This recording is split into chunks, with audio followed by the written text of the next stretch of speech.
Hi, I'm Mark Rosano, founder and CEO of C6 Capital Holdings, coming to you from Primary Vision Network.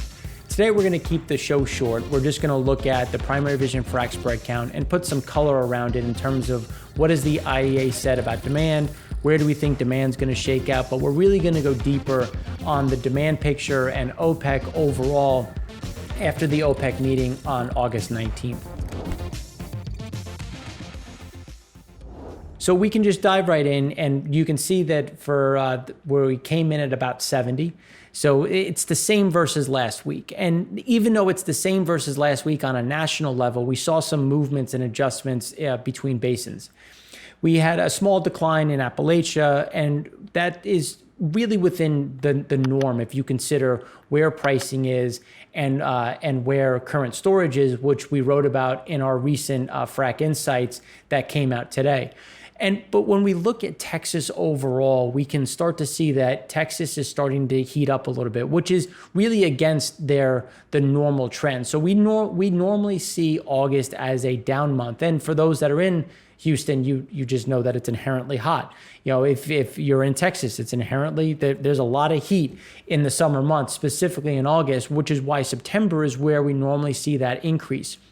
We believe that you're going to see completion activity start to accelerate really now into September, specifically in Texas, which is across obviously the Permian and the Eagle Ford at this point.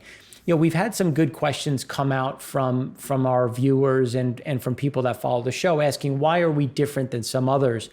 And it really comes down to what is on location. We're looking at new completions, new refracs, and some of these entities that are getting picked up could easily be doing a workover, acid wash, cleaning out, because we have seen, Rystad came out and said about 700,000 barrels a day is back from being shut in. So when you think about shut-ins, did anything have to be cleaned out? Did anything have to be fixed as things were reworked? And you might have just had equipment sitting there because you stopped mid-cycle or you were in the process of doing something. So there's a lot of uncertainty, but we are looking at things, and so far our track record has been outstanding. So we believe that we have a very good pulse as to where this is going over time. And when we look at how we view 2019 versus 2020, you can see that 2019, obviously this is the August period where we're talking about. You had that little spike in 2019, and then we really kind of came back off and slowed down, hitting a low point right as we got into September. And then September, we saw some of that increase. Now, when we look at 2020, you have to consider, well, what is hedging? We had Q2 earnings. We've heard about, we've had the filings, and right now producers have about 49% of estimated 2020 production hedged. Now, BNEF does their report. This is a BNEF number that they usually do a great job in terms of finding, and we see that there is a bigger shift. And the shift is between both gas hedges as well as oil. So we saw some, like EOG, took down some of their hedges. They liquidated, locking in some value, but we've also seen an increase in 2021 hedging. And this is why we think that you're going to continue to see that move higher as we get into September and as we go into October. And the problem is decline curves.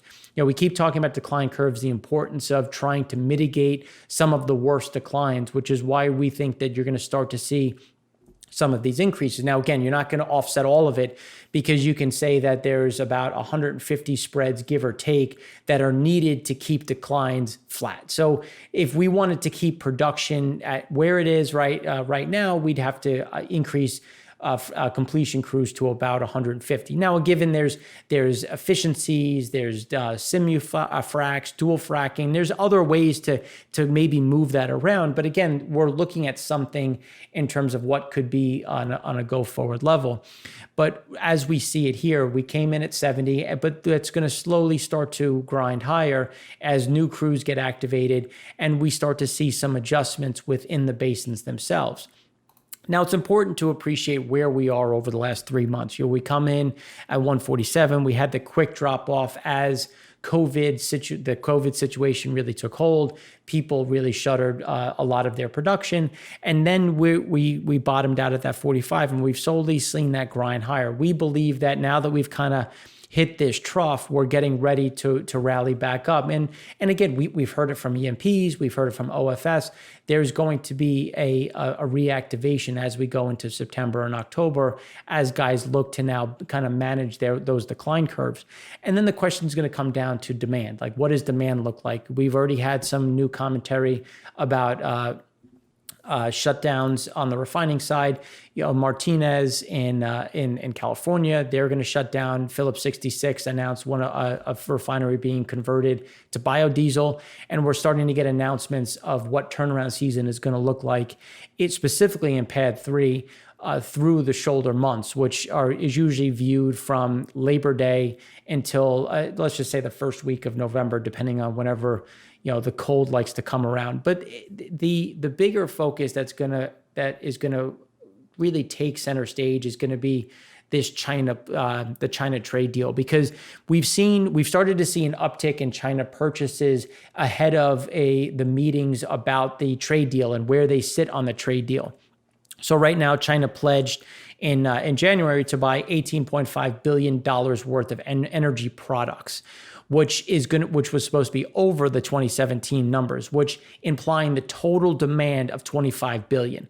So China was supposed to buy $25 billion worth of energy products, which right now through June 30th, that's amounted to about 2.06 billion. So they have a lot of wood to chop, which is going to be difficult to really close that gap, especially when you consider where oil demand sits. Now, we're going to talk more about India oil demand, which we touched on earlier in our economy show, and then the Chinese demand. But again, the IEA just took down their numbers again. They're now seeing 2020 oil demand at 91.1 million.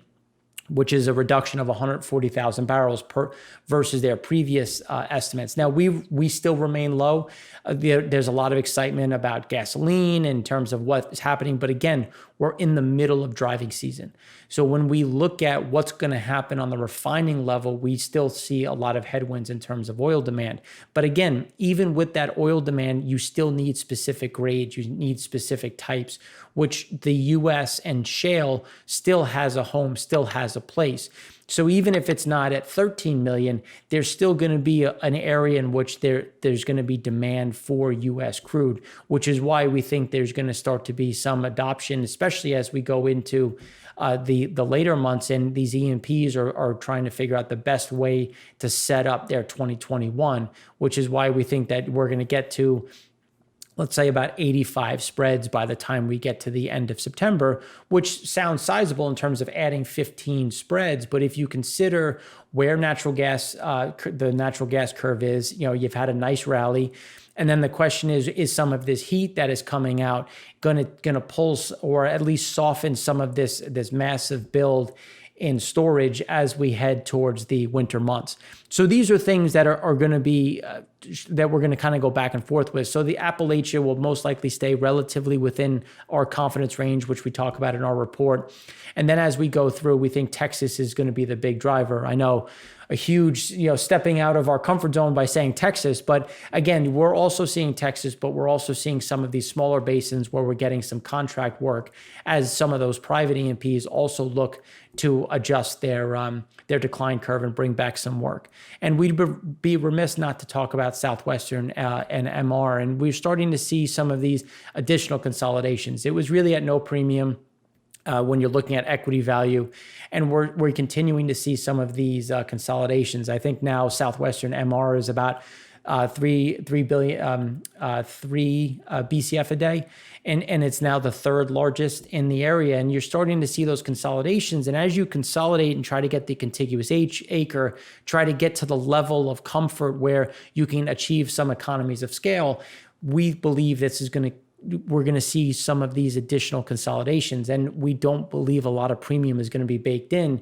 And if we don't see those consolidations, reorg is kind of the natural gateway, given where some of these balance sheets are. But again, while that's happening, you still need to finance yourself. You need to cover costs. So that's why even as we go through this painful period, we're not going to see production go to zero. We're not going to see completion crews not go to zero.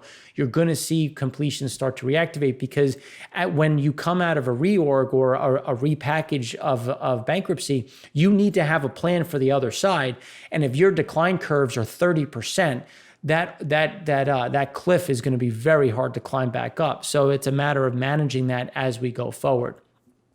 So again, look forward to talking to you again this weekend. We have a show coming out that's going to look at Turkey and Greece, as well as what's happening with the UAE and Israel, and what does that mean for crude production going forward. And next week we have some new exciting episodes with our EIA economy show, and obviously our favorite, the Frac Spread Count.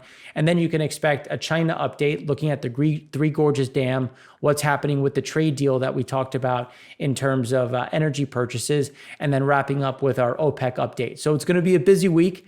We hope to bring some great content and some new ways of looking at some of the data to kind of show where things are going. So again, I'm Mark Rossano, founder and CEO of C6 Capital Holdings, coming to you from Primary Vision Network. Have a great weekend.